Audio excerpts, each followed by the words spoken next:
사람은 변할 수 있을까요? 우리는 늘 이렇게 말합니다. 사람은 변할 수 있다고. 노력하면 달라질 수 있다고. 새해가 되면 다짐합니다. 올해는 다른 사람이 되겠다고. 하지만 쇼펜하우어는 냉정하게 말합니다. 사람의 성격은 변하지 않는다. 개선될 수는 있지만 본질은 그대로다. 이 말을 처음 들으면 절망적으로 느껴집니다. 그렇다면 우리는 평생 지금 이대로 살아야 한다는 말입니까? 노력은 무의미하다는 겁니까? 아닙니다. 쇼펜하우어의 이 명언은 절망이 아니라 해방입니다. 오늘 2, 30분 동안 이 명언의 진짜 의미를 깊이 파헤쳐 보겠습니다. 그리고 이것을 이해하는 순간 당신은 자유로워질 것입니다. 자신을 받아들이고 타인을 이해하고 헛된 노력을 멈추고 진짜 중요한 것에 집중할 수 있게 될 것입니다. 먼저 쇼펜하우어가 말하는 성격이란 무엇인지 정확히 이해해야 합니다. 쇼펜하우어는 성격을 세 가지 층위로 나눕니다. 신체적 성격, 지적 성격, 그리고 도덕적 성격. 신체적 성격은 우리의 기질입니다. 타고난 체질, 기분의 패턴, 에너지 수준. 어떤 사람은 태어날 때부터 활발하고 어떤 사람은 조용합니다. 어떤 사람은 낙천적이고 어떤 사람은 우울한 기질을 타고납니다. 이것은 뇌의 화학작용, 호르몬, 신경계와 관련이 있습니다. 현대 신경과학이 쇼펜하우어를 증명하고 있습니다. 세로토닌 수치, 도파민 반응성, 편도체의 민감도. 이런 것들은 유전적으로 결정됩니다. 지적 성격은 우리의 인지 능력입니다. 지능, 창의성, 사고방식. 어떤 사람은 논리적이고 어떤 사람은 직관적입니다. 어떤 사람은 빠르게 배우고 어떤 사람은 천천히 배웁니다. 이것도 상당 부분 타고납니다. IQ 연구를 보면 지능의 50%에서 80%가 유전입니다. 물론 환경도 영향을 주지만 한계가 있습니다. 도덕적 성격은 우리의 의지와 동기입니다. 무엇을 원하는가, 무엇을 중요하게 여기는가, 어떤 가치관을 가지는가. 이것이 가장 근본적인 성격입니다. 쇼펜하우어가 말하는 것은 주로 이 도덕적 성격입니다. 우리의 근본적인 의지, 욕망의 구조, 동기의 패턴. 이것은 변하지 않습니다. 왜 변하지 않을까요? 쇼펜하우어의 철학을 이해해야 합니다. 그의 주저 의지와 표상으로서의 세계에서 쇼펜하우어는 말합니다. 세계의 본질은 의지라고. 맹목적이고 무목적적인 의지가 모든 것의 근원이라고. 이 의지는 개별 인간에게서 성격으로 나타납니다. 각 사람의 의지는 고유한 패턴을 가지고 있습니다. 이것이 그 사람의 본질입니다. 예를 들어볼까요? 어떤 사람은 태어날 때부터 지배욕이 강합니다. 권력을 추구하고 남을 통제하려 하고 경쟁에서 이기려 합니다. 어떤 사람은 안전을 추구합니다. 위험을 피하고 안정을 원하고 변화를 두려워합니다. 이런 근본적 동기는 변하지 않습니다. 지배욕이 강한 사람은 평생 그렇습니다. 안전을 추구하는 사람도 마찬가지입니다. 물론 표현 방식은 달라질 수 있습니다. 지배욕이 강한 아이는 친구들을 때리지만 같은 사람이 어른이 되면 회사에서 부하를 압박합니다. 형태는 다르지만 본질은 같습니다. 현대 심리학은 이것을 어떻게 볼까요? 놀랍게도 쇼펜하우어를 지지합니다. 성격 심리학의 빅5 이론을 아십니까? 인간의 성격을 5가지 차원으로 설명합니다. 개방성, 성실성, 외향성, 친화성, 신경증. 수십 년에 걸친 종단 연구가 있습니다. 같은 사람을 10년, 20년, 30년 추적 조사합니다. 결과는 명확합니다. 성격은 놀라울 정도로 안정적입니다. 특히 30세 이후에는 거의 변하지 않습니다. 외향적이던 사람은 60세가 되어도 외향적입니다. 신경증적이던 사람은 평생 불안합니다. 유전자 연구도 있습니다. 일란성 쌍둥이를 따로 키워도 성격이 놀랍게 비슷합니다. 같은 환경에서 자란 남남보다 다른 환경에서 자란 일란성 쌍둥이가 더 비슷합니다. 이것은 무엇을 의미합니까? 성격은 환경보다 유전의 영향이 더 크다는 겁니다. 부모가 어떻게 키우든 어떤 교육을 받든 핵심적인 성격은 이미 정해져 있습니다. 그렇다면 사람은 전혀 변할 수 없는 겁니까? 여기서 쇼펜하우어의 두 번째 문장이 중요합니다. 개선될 수는 있지만 본질은 그대로다. 무슨 뜻일까요? 성격의 본질은 변하지 않지만 그것이 표현되는 방식은 개선될 수 있다는 겁니다. 예를 들어봅시다. 타고난 성질이 급한 사람을 생각해보세요. 화를 잘 내고 참을성이 없고 충동적입니다. 이것은 그 사람의 본질입니다. 이 사람이 명상을 배우고 분노 조절 훈련을 받고 심리치료를 받으면 어떻게 될까요? 화를 내는 빈도가 줄어들 수 있습니다. 화가 나도 표현을 자제할 수 있습니다. 충동을 느끼지만 행동으로 옮기지 않을 수 있습니다. 하지만 그 사람의 내면에서는 여전히 화가 끓어오릅니다. 여전히 급합니다. 여전히 충동을 느낍니다. 다만 그것을 더 잘 관리할 뿐입니다. 이것이 개선입니다. 본질은 그대로지만 표현이 달라진 것입니다. 또 다른 예를 들겠습니다. 태어날 때부터 내성적인 사람이 있습니다. 사람들과 있으면 에너지가 소진되고 혼자 있어야 충전됩니다. 많은 사람 앞에서 말하는 것이 고통스럽습니다. 이 사람이 프레젠테이션 교육을 받고 대인관계 스킬을 배우고 노력합니다. 그러면 어떻게 될까요? 사람들 앞에서 말하는 것을 잘할 수 있게 됩니다. 사교 모임에서 어색하지 않게 행동할 수 있습니다. 겉으로 보기에는 외향적인 사람처럼 보일 수도 있습니다. 하지만 그 후에는 어떻게 될까요? 완전히 지칩니다. 집에 돌아와서 며칠 동안 회복이 필요합니다. 여전히 혼자 있는 것을 선호합니다. 본질은 변하지 않았습니다. 이것을 심리학에서는 가면 쓰기라고 합니다. 우리는 사회적으로 필요한 역할을 수행할 수 있습니다. 하지만 그것은 진짜 우리가 아닙니다. 가면을 벗으면 원래의 성격으로 돌아옵니다. 쇼펜하우어의 통찰은 더 깊이 들어갑니다. 그는 말합니다. 우리는 우리의 성격을 선택할 수 없다고. 우리는 우리가 원하는 것을 할 수 있습니다. 하지만 우리가 무엇을 원할지는 선택할 수 없습니다. 이것이 그의 유명한 명제입니다. 무슨 뜻일까요? 예를 들어 설명하겠습니다. 당신이 초콜릿을 좋아한다고 합시다. 당신은 초콜릿을 먹을지 말지 선택할 수 있습니다. 이것은 자유의지입니다. 하지만 당신이 초콜릿을 좋아하는지 싫어하는지는 선택할 수 없습니다. 이것은 이미 정해져 있습니다. 더 깊은 예를 들겠습니다. 어떤 사람은 권력을 추구합니다. 왜? 그것이 그 사람의 본성이기 때문입니다. 그 사람은 권력을 추구할지 말지 선택할 수 있습니다. 하지만 권력을 원하는지 원하지 않는지는 선택할 수 없습니다. 이것이 성격의 본질입니다. 우리의 근본적인 욕망, 동기, 가치관. 이것은 우리가 선택한 것이 아닙니다. 우리에게 주어진 것입니다. 그렇다면 이것이 우리에게 무엇을 의미할까요? 세 가지 중요한 함의가 있습니다. 첫째, 자기 수용입니다. 당신이 당신의 성격을 선택한 게 아니라면 그것에 대해 죄책감을 가질 필요가 없습니다. 내성적인 것이 잘못이 아닙니다. 그것은 당신의 본성입니다. 외향적이 되려고 억지로 노력할 필요가 없습니다. 당신은 당신대로 괜찮습니다. 감정적인 것도 잘못이 아닙니다. 어떤 사람은 감정이 풍부하게 태어났습니다. 어떤 사람은 이성적으로 태어났습니다. 둘 다 괜찮습니다. 물론 극단적인 경우 문제가 될 수 있습니다. 감정이 너무 격렬해서 자신이나 타인을 해치면 치료가 필요합니다. 하지만 정상 범위 내에서는 당신의 성격을 받아들이세요. 쇼펜하우어는 말합니다. 자기 자신이 되려고 노력하지 말라고. 당신은 이미 당신 자신입니다. 그것을 받아들이고 최대한 잘 표현하는 방법을 배우세요. 둘째, 타인에 대한 이해입니다. 사람들이 왜 그렇게 행동하는지 이해할 수 있습니다. 그들도 그들의 성격대로 살 뿐입니다. 짜증나는 동료가 있습니까?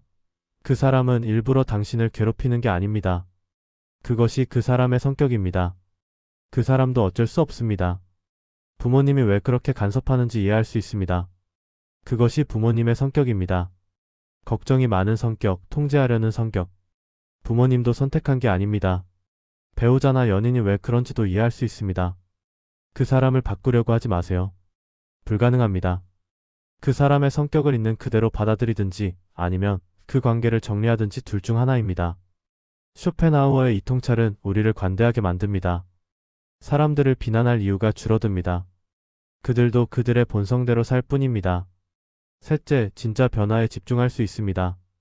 성격의 본질은 변하지 않는다는 것을 받아들이면 헛된 노력을 멈출 수 있습니다. 내성적인 사람이 외향적이 되려고 에너지를 낭비할 필요가 없습니다. 대신 내성적인 성격을 강점으로 만드는 방법을 배우세요. 깊은 사고, 집중력, 1:1 관계에서의 진정성. 이것들이 내성적인 사람의 강점입니다. 감정적인 사람이 이성적이 되려고 억지 쓸 필요가 없습니다. 대신 감정을 건강하게 표현하고 관리하는 방법을 배우세요. 공감 능력, 예술적 감수성, 직관. 이것들이 감정적인 사람의 강점입니다. 쇼펜하우어가 말하는 개선은 이겁니다. 본질을 바꾸려 하지 말고 본질을 더 잘 표현하는 방법을 배우라는 것입니다. 하지만 여기서 중요한 질문이 생깁니다. 그렇다면 교육은 무의미한가? 자기 개발은 쓸모없는가? 아닙니다. 교육과 자기 개발은 여전히 중요합니다. 하지만 그것의 목적을 재정의해야 합니다. 교육의 목적은 성격을 바꾸는 게 아닙니다. 각자의 성격이 잘 발현되도록 돕는 것입니다. 논리적인 아이에게는 수학과 과학을 가르치세요. 예술적인 아이에게는 그림과 음악을 가르치세요. 모든 아이를 똑같이 만들려고 하지 마세요. 자기 개발도 마찬가지입니다. 다른 사람이 되려고 하지 마세요. 더 나은 당신이 되세요. 내성적이라면 더 좋은 내성적인 사람이 되세요. 혼자 있는 시간을 더 생산적으로 쓰는 방법을 배우세요. 소수의 깊은 관계를 만드는 법을 배우세요. 외향적이라면 더 좋은 외향적인 사람이 되세요. 사람들과의 상호작용을 더 의미 있게 만드는 법을 배우세요. 에너지를 긍정적인 방향으로 쓰는 법을 배우세요. 쇼펜하우어의 철학은 여기서 더 깊어집니다. 그는 자유의지에 대해 회의적입니다. 우리는 자유롭다고 느낍니다. 우리가 선택한다고 생각합니다. 하지만 쇼펜하우어는 말합니다. 그것은 환상이라고. 우리의 선택은 우리의 성격에 의해 결정됩니다. 그리고 우리의 성격은 우리가 선택한 게 아닙니다. 예를 들어봅시다. 당신 앞에 두 가지 선택지가 있습니다. A와 B. 당신은 A를 선택합니다. 왜? 그것이 당신의 가치관, 욕망, 성격에 맞기 때문입니다. 하지만 그 가치관, 욕망, 성격은 당신이 만든 게 아닙니다. 유전과 환경이 만든 것입니다. 그렇다면 당신의 선택은 정말 자유로운 걸까요? 쇼펜하우어는 말합니다. 우리는 우리가 원하는 것을 할 수 있지만 우리가 무엇을 원할지는 선택할 수 없다고. 이것은 불편한 진리입니다. 우리의 자율성에 대한 믿음을 흔듭니다. 하지만 동시에 해방적입니다. 왜 해방적일까요? 자기 비난에서 벗어날 수 있기 때문입니다. 많은 사람들이 자신을 비난합니다. 왜 나는 이 모양일까? 왜 나는 변하지 못할까? 왜 나는 다른 사람처럼 될 수 없을까? 쇼펜하우어는 말합니다. 그럴 필요가 없다고. 당신이 당신인 것은 당신 잘못이 아니라고. 물론 이것이 책임을 회피하는 핑계가 되어서는 안 됩니다. 우리는 여전히 우리의 행동에 책임이 있습니다. 성격은 변하지 않아도 행동은 통제할 수 있습니다. 화를 잘 내는 성격이라도 폭력을 휘두르면 안 됩니다. 게으른 성격이라도 책임을 방기하면 안 됩니다. 성격은 핑계가 될 수 없습니다. 하지만 자신의 본성을 받아들이고 그것과 평화롭게 지내는 것은 가능합니다. 아니, 필요합니다. 현대 심리치료는 이것을 점점 더 인정하고 있습니다. 예전에는 치료의 목표가 성격을 바꾸는 것이었습니다. 우울한 사람을 명랑하게, 불안한 사람을 태평하게, 내성적인 사람을 외향적으로. 하지만 이제는 다릅니다. 수용 전념 치료, 변증법적 행동 치료. 이런 현대적 치료법들은 수용을 강조합니다. 당신의 감정, 당신의 생각, 당신의 성격을 있는 그대로 받아들이세요. 바꾸려고 싸우지 마세요. 대신 그것과 함께 살아가는 법을 배우세요. 우울한 기질을 가진 사람은 평생 우울감을 느낄 것입니다. 하지만 그것을 받아들이고 관리하고 그럼에도 의미 있는 삶을 살 수 있습니다. 불안한 성격을 가진 사람은 평생 불안할 것입니다. 하지만 그 불안을 인정하고 그것이 당신을 마비시키지 않도록 할 수 있습니다. 쇼펜하우어는 또한 성격과 운명의 관계에 대해 말합니다. 그는 말합니다. 성격이 운명이라고. 우리의 성격이 우리의 삶을 결정한다고. 이것은 어떤 의미일까요? 같은 상황에서도 사람들은 다르게 반응합니다. 왜? 성격이 다르기 때문입니다. 실직이라는 사건을 생각해 보세요. 어떤 사람은 이것을 기회로 봅니다. 낙천적인 성격, 모험을 좋아하는 성격. 이 사람은 새로운 분야에 도전합니다. 다른 사람은 이것을 재앙으로 봅니다. 불안한 성격, 안정을 중시하는 성격. 이 사람은 공황에 빠집니다. 똑같은 사건이지만 결과는 완전히 다릅니다. 왜? 성격 때문입니다. 쇼펜하우어는 말합니다. 외부 사건은 중요하지 않다고.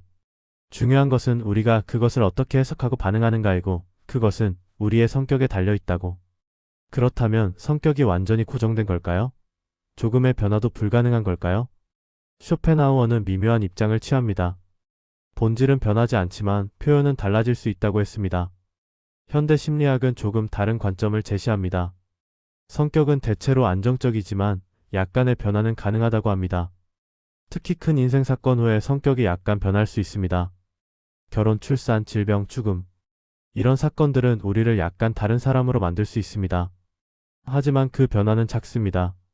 근본적으로 다른 사람이 되지는 않습니다. 외향적인 사람이 내성적으로 바뀌지 않습니다. 다만 약간 덜 외향적이 될 수는 있습니다. 또한 나이가 들면서 약간의 변화가 있습니다. 일반적으로 성실성과 친화성은 늘어나고 신경증은 줄어듭니다. 하지만 이것도 점진적이고 제한적입니다. 쇼펜하우어의 통찰이 우리에게 주는 실질적인 조언은 무엇일까요? 첫째, 자신을 알라. 당신의 진짜 성격이 무엇인지 파악하세요.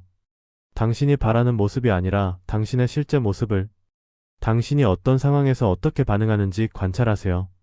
심리 테스트도 도움이 될 수 있습니다. MBTI, 빅5, 애니어그램. 이런 도구들이 완벽하지는 않지만 자기 이해의 출발점이 될 수 있습니다. 둘째, 자신의 성격에 맞는 환경을 선택하라. 내성적이라면 혼자 일할 수 있는 직업을 선택하세요. 외향적이라면 사람들과 상호작용하는 직업을 선택하세요.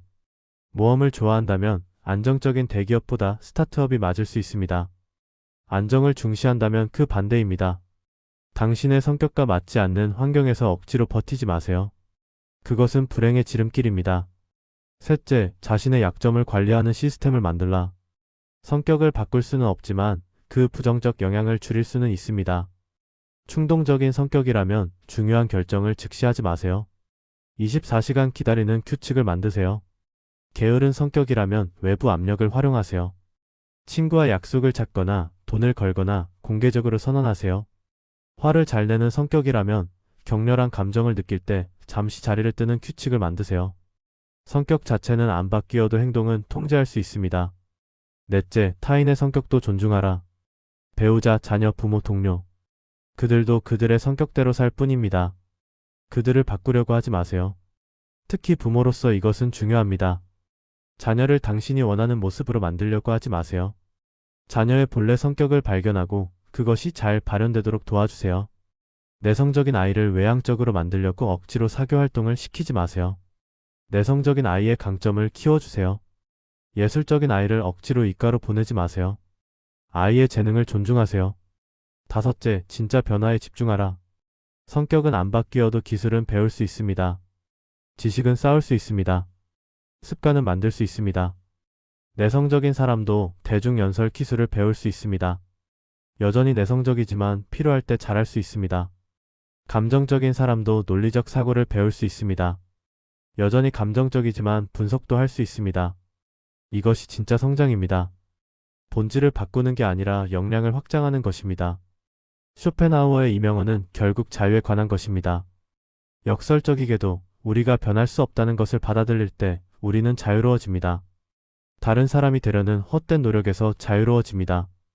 끊임없는 자기 비난에서 자유로워집니다. 불가능한 기대에서 자유로워집니다. 그리고 진짜 중요한 것에 집중할 수 있습니다. 당신다움을 발견하고 키우고 표현하는 것. 니체는 말했습니다. 내 자신이 되라고. 쇼펜하우어는 말합니다. 너는 이미 내 자신이라고. 그것을 받아들이라고. 둘 다 같은 것을 말하고 있습니다. 진정성. 있는 그대로의 자신으로 사는 것. 마지막으로 쇼펜하우어의 다른 명언을 인용하며 마무리하겠습니다. 모든 사람은 자신이 있는 곳에서 가장 행복하다. 당신은 당신의 성격 안에서 가장 편안합니다. 다른 사람의 성격 안에서 살려고 하지 마세요. 내성적인 사람은 혼자 있을 때 가장 행복합니다. 외향적인 사람은 사람들과 있을 때 가장 행복합니다. 둘 다 괜찮습니다. 당신의 성격을 저주로 보지 마세요. 선물로 보세요. 그것이 당신을 독특하게 만듭니다. 그것이 당신의 강점의 원천입니다. 성격은 변하지 않습니다. 하지만 개선될 수 있습니다. 그리고 그것이면 충분합니다. 오늘 우리는 쇼펜하우어의 명언을 깊이 탐구했습니다. 사람의 성격은 변하지 않는다. 개선될 수는 있지만 본질은 그대로다. 이것은 절망이 아니라 해방입니다. 자기 수용의 시작입니다. 현명한 삶의 기초입니다. 당신은 당신입니다. 그것으로 충분합니다. 아니, 그것이 완벽합니다. 다른 사람이 되려고 평생을 낭비하지 마세요. 더 나은 당신이 되세요. 이 영상이 도움이 되셨다면 좋아요와 구독 부탁드립니다. 그리고 댓글로 여러분의 생각을 나눠주세요. 감사합니다.